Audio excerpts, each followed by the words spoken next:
Good morning, everybody.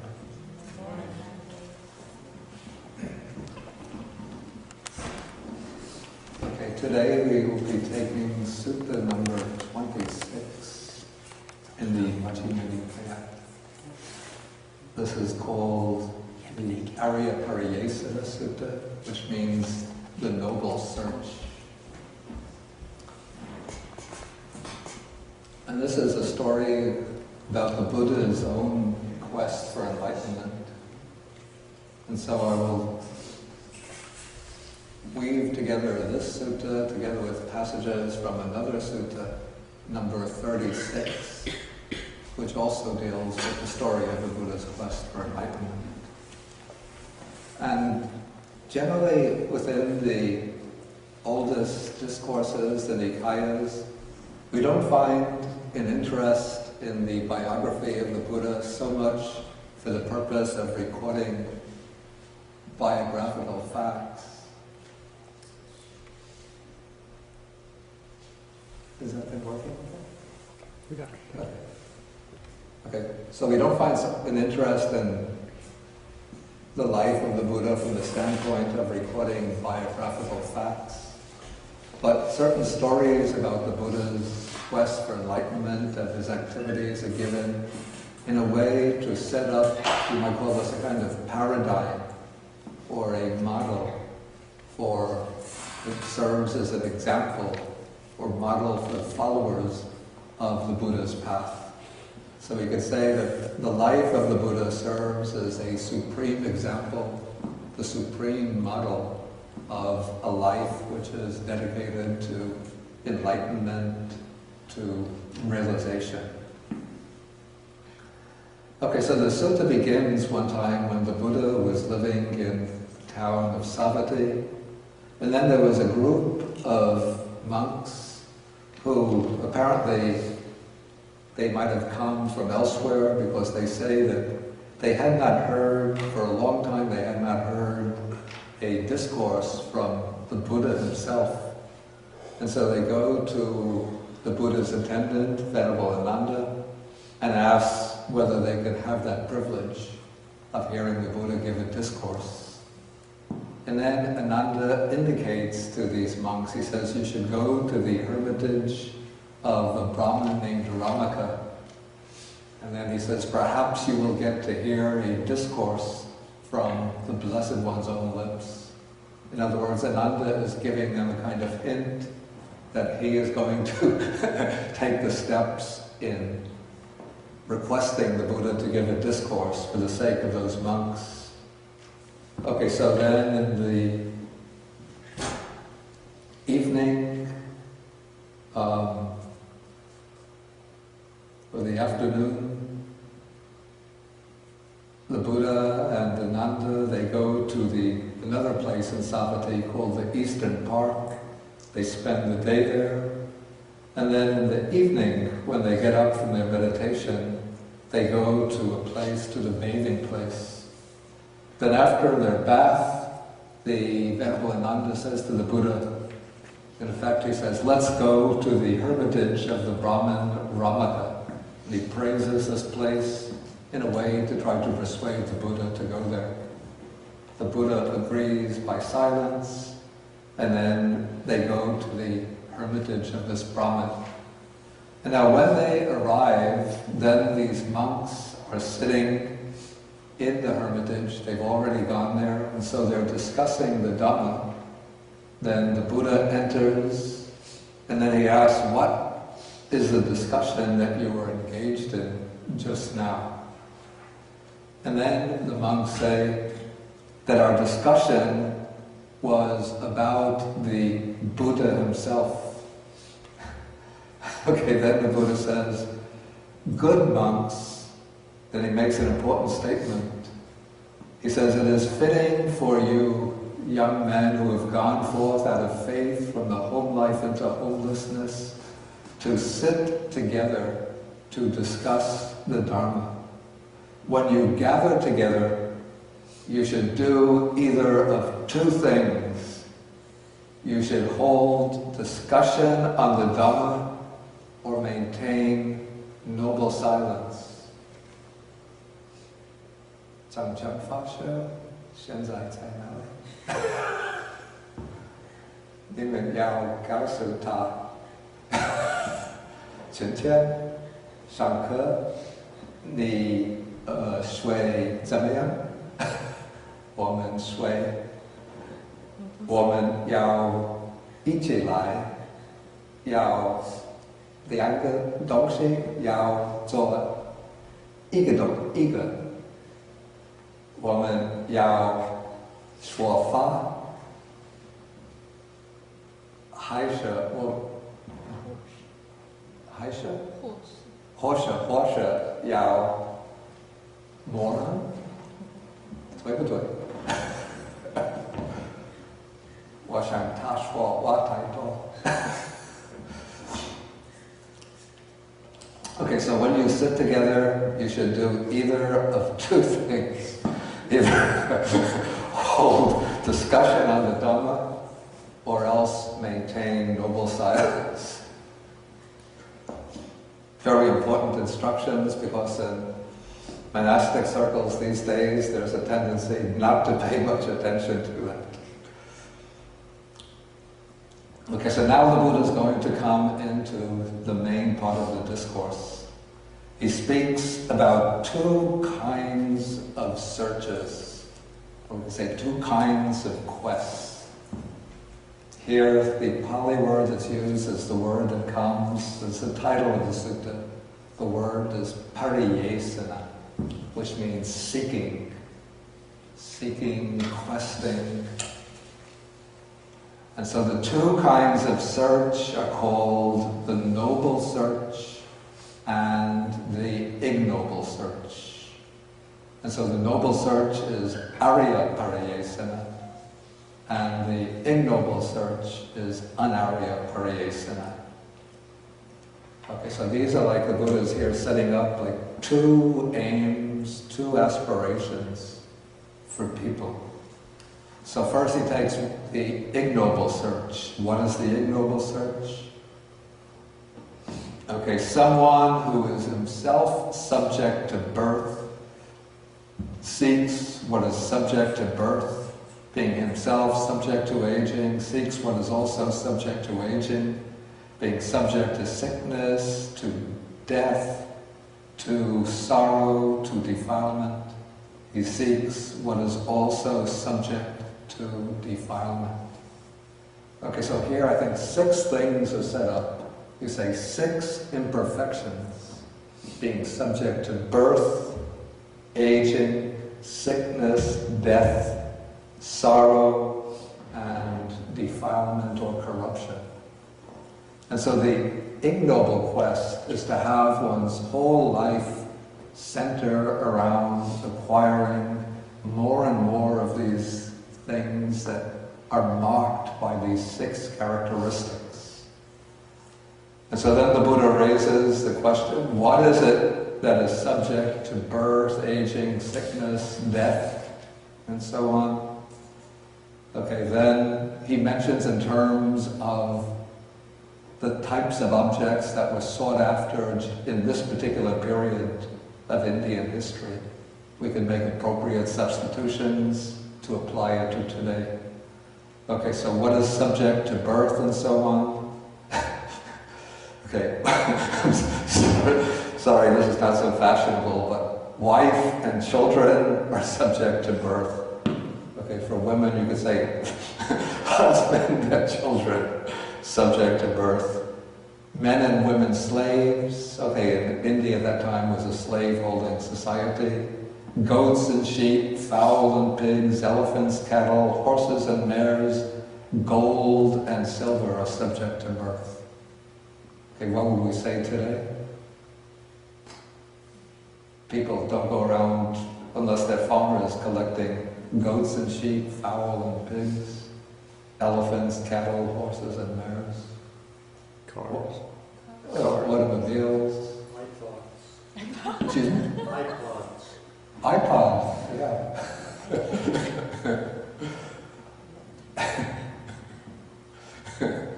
Somebody gave me an iPod about 2 weeks ago.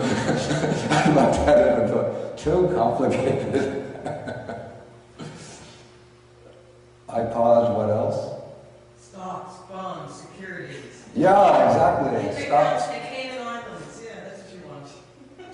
Bond Securities?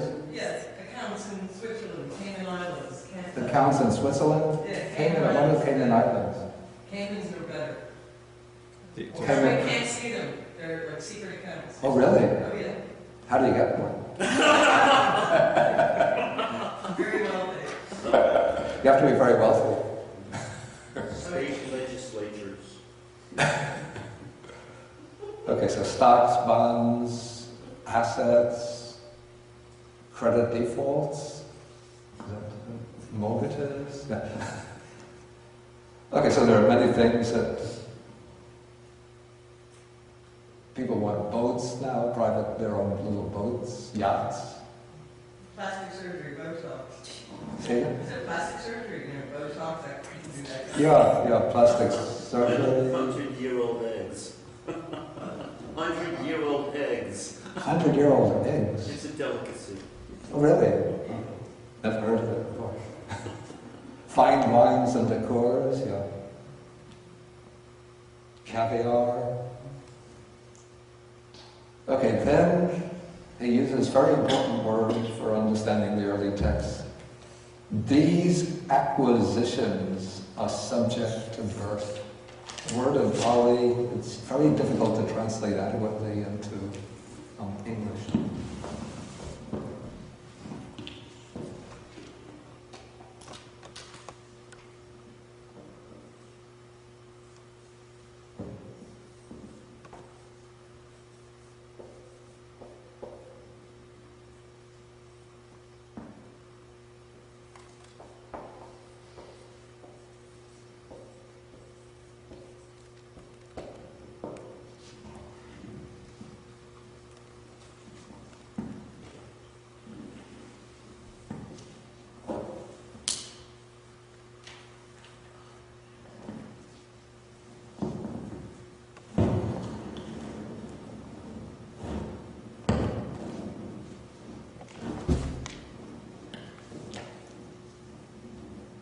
Yeah, this word is upadi, which it's based on the root da, which means to place, and the prefix upa sometimes has the sense of near.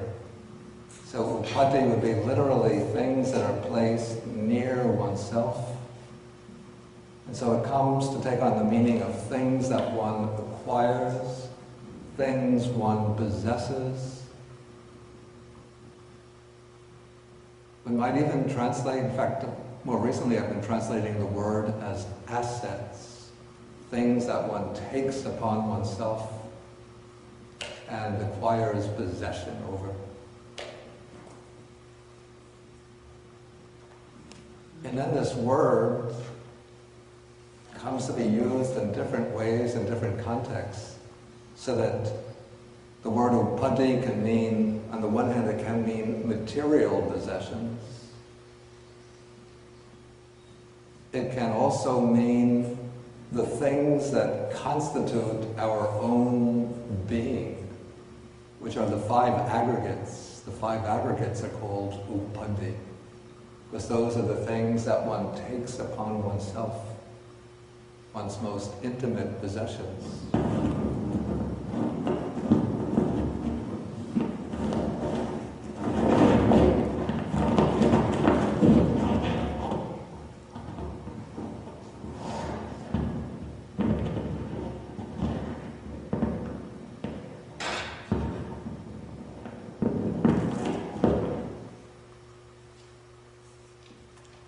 And then the word upadi also comes to mean the act of taking possession. So you can say it's the act of acquisition. So it has this sort of double meaning.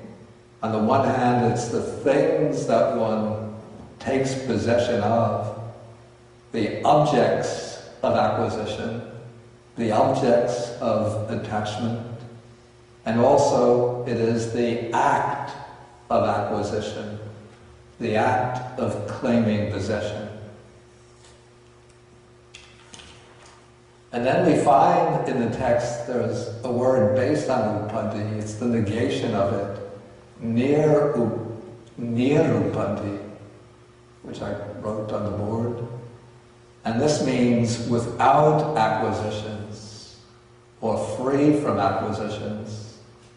And this word is used as a synonym for Nibbana, nirvana. So Nibbana is nirupadi, because one who has attained Nibbana doesn't take possession of anything, doesn't claim possession over anything. And we could say inwardly this person has cast off all acquisitions, the act of acquiring things.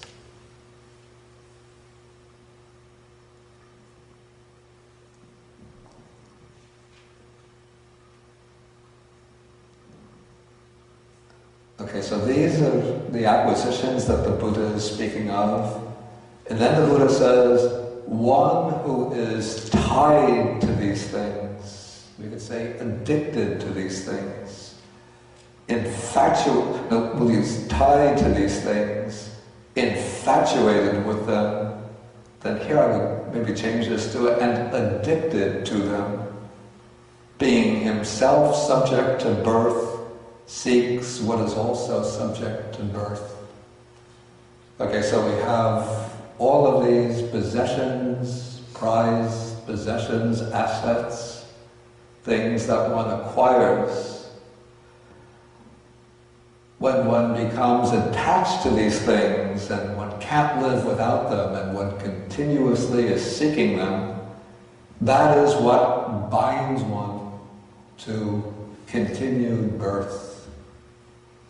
And so one is subject to birth, one seeks what is subject to birth, and because of that, one undergoes birth again and again.